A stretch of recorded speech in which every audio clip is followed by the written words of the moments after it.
Bonjour à tous, quel est ton message du jour? Allez, c'est parti, n'oubliez pas de demander un petit vocal avec votre prénom, je le répète et je le redis, mais c'est pour votre sécurité. Et en fait, clairement, ça vient aujourd'hui pour toi qui peut-être est en parcours sacré, une relation d'âme jumelle, flamme jumelle, euh, et ce qu'on te dit qu'effectivement, à ce moment-là, en ce moment, il ne se passe rien. On est dans une vraie période de stagnation et que cette période de stagnation, de toute façon, est amenée à durer, tout simplement parce que euh, cette période dans laquelle tu es placé dans le silence doit être, alors peut-être mise à profit, je vais changer le mot, peut-être mise à profit justement pour t'aligner personnellement dans la distance et le silence avec ton autre. Il faut aujourd'hui, au travers de ce que tu vis, mettre à profit ce silence pour évoluer personnellement sur la compréhension de tes propres schémas. Si tu n'as pas le courage et tu ne fais pas l'effort euh, personnel de te développer et de cheminer personnellement pour comprendre aujourd'hui ce qui a du mal à fonctionner en toi, ce qui ne résonne plus avec toi et à t'épanouir aujourd'hui dans la vie, dans ce que tu veux construire et dans ce à quoi tu aspires, ne t'attends pas à ce que ton autre fasse le job. Pardon. Je sais très bien que ce que je vous dis est difficile et douloureux, et vous allez certainement d'ailleurs le commenter dans ce sens-là. Oui, mais nanani, nanana, je l'entends. Vous avez raison. Sachez une chose, 80% du travail, en tout cas de la dynamique qui est mise dans le lien, est de la responsabilité du chaser.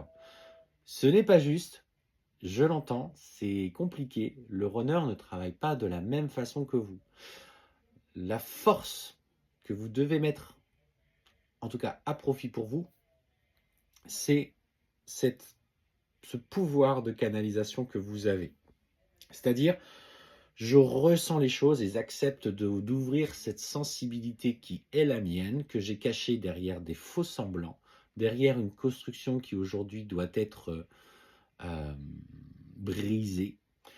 Euh, je me révèle tel que je suis dans ma vraie nature et dans ma sincérité.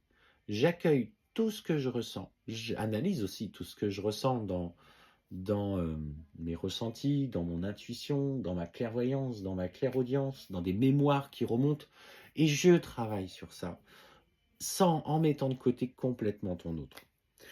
Euh, J'en vois des commentaires où on me dit ouais, bah, ça fait 20 mois ou 17 mois ou 15 mois ou un an qu'on est dans le silence, il ne se passera plus rien, j'y crois plus.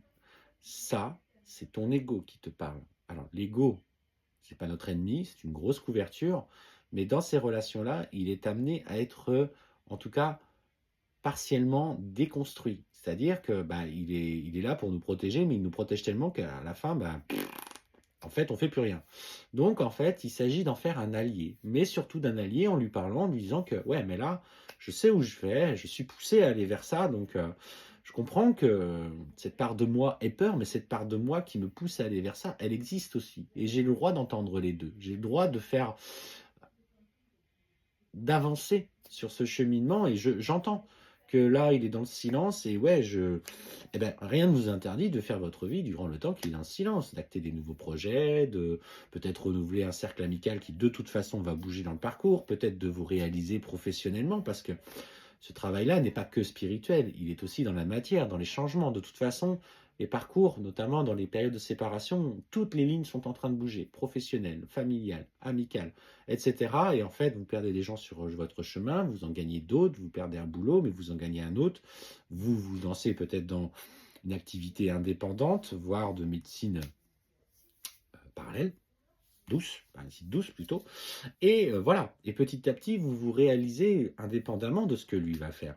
C'est en fait la dynamique. Vous voyez en fait la relation comme un train. C'est-à-dire que vous êtes la locomotive, vous êtes ce pilote qui en fait est en train de mettre du charbon, parce que c'est pas un train électrique, TGV, tout ça, c'est je mets du charbon et ben, j'alimente ce train pour qu'il puisse avancer. Ben, ce que tu fais comme travail, tu l'alimentes, ce train. Et en fait, tu le fais avancer. Ton autre, il est dans le dernier wagon. Lui, il suit le train.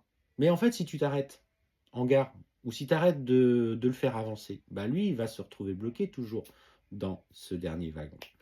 Et au fur et à mesure que tu vas avancer, que tu vas franchir des étapes nécessaires à ta compréhension, à ton évolution, ben, il passe de wagon en wagon, en se rapprochant petit à petit de la tête.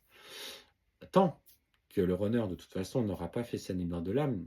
Et en fait, il fait sa nuit noire de l'âme parce qu'à un moment donné, vous vibrez tellement, enfin, toi notamment, tu vibres tellement que tu tires la relation et le lien vers le haut.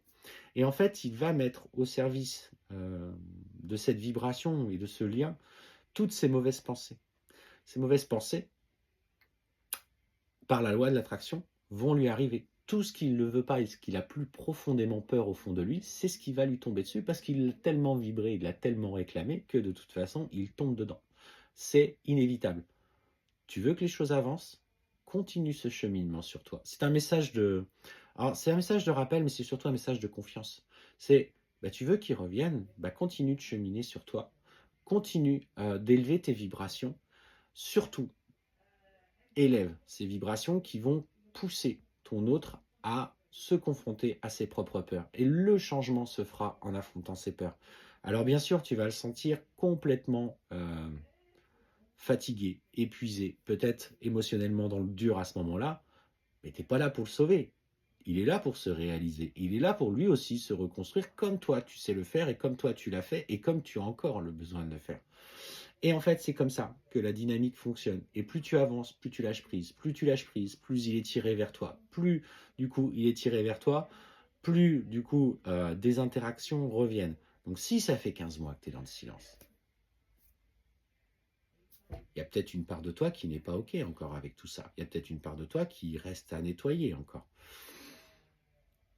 Il n'y a pas de jugement derrière ça. Il n'y a pas de jugement. C'est juste que, au travers de cette guidance, si tu peux faire un point sur ton cheminement, en toute sincérité, est-ce que j'ai suffisamment peut-être pris le temps de m'accorder de l'amour à moi-même, d'abord, avant de vouloir absolument chercher le sien, et de faire ce petit point, cette petite synthèse, voilà, pour toi où tu en es dans ton cheminement aujourd'hui. Et si c'est OK, que tu ne le souhaites pas forcément dans ta vie aujourd'hui, s'il y a une part de toi qui a peur de lui, ce qui aussi arrive très souvent, ben tu as le droit, mais maintenant comprends pourquoi cette peur est là. Et continue ton chemin. Tu n'as pas besoin de t'arrêter, tu n'as pas besoin de t'interdire de vivre quoi que ce soit. Évolue, prends du plaisir uniquement pour toi. Et c'est parce que tu prendras du plaisir pour toi que lui sera capable de revenir à ce moment-là.